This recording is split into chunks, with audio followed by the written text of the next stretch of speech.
संपूर्ण देशामध्ये पंतप्रधान नरेंद्र मोदी साहेब हेच उमेदवार म्हणून जनतेसमोर सामोरं जात आहेत। उमेदवारी मागे पुढे झाली तरी त्यामुळे फार काही परिणाम निवडणुकीवर होईल असं वाटत नाही। मला वाटतं अजून प्रचाराचे 4 महत्त्वाचे टप्पे बाकी आहेत आणि अजूनही अनेक जागांचा विषय प्रलंबित आहे।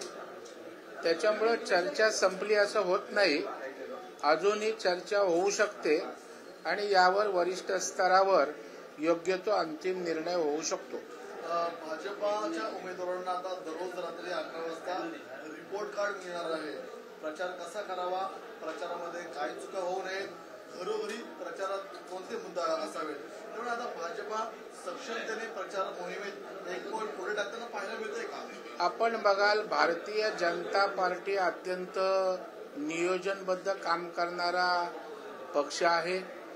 त्या ठिकाणी दैनंदिन रिव्ह्यू घेतला जातो, काही चुका होत असल्या तर त्या निदर्शनास आणून दुरुस्तीचं मार्गदर्शन केलं जातं आणि अत्यंत व्यवस्थितपणे पक्षाची आयडियॉलॉजी देशहित लक्षात घेऊन या ठिकाणी भारतीय जनता पार्टीचा प्रचार त्या ठिकाणी होत असतो आणि त्याच्यामुळे ज्या त्रुटी दिसतात त्या त्रुटींची पूर्तता इमिजिएट त्याच दिवशी केली जाते।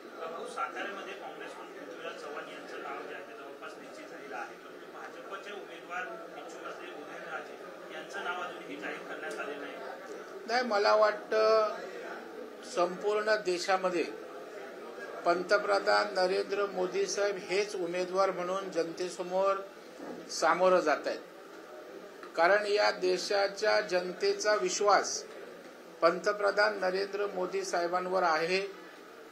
कारण 10 वर्ष पंतप्रधान म्हणून उत्तम प्रकारे देशाला पुढे नेण्याचं काम त्यांनी केलंय आणि त्याच्यामुळं आता पुन्हा या देशाचे प्रधानमंत्री नरेंद्र मोदी साहेब व्हावेत ही देशवासियांची भावना आहे।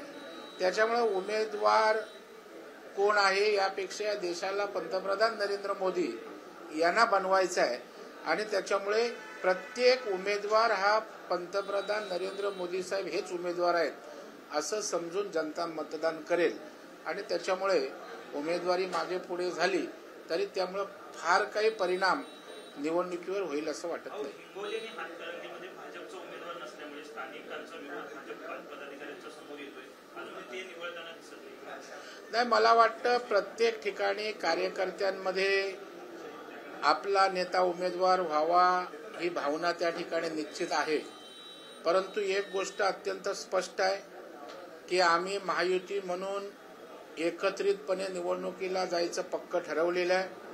त्याच्यामुळे काही 2-4 जागांवर अशा प्रकारचं डिस्प्यूट असेल ते एकनाथ शिंदे साहेब, देवेंद्र फडणवीस साहेब आणि अजितदादा बसून निश्चितपणे सॉल्व्ह करतील।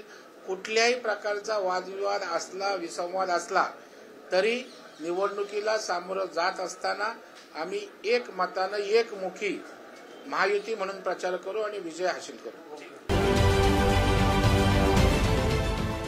देश विदेशातील प्रत्येक घडामोडींचे लाईव्ह अपडेट मिळवण्यासाठी आता साम टीव्हीच्या सर्व सोशल मीडिया प्लॅटफॉर्मला लाईक, फॉलो आणि सबस्क्राईब करा। तसंच सर्व नोटिफिकेशनसाठी बेल आयकॉन प्रेस करायला विसरू नका।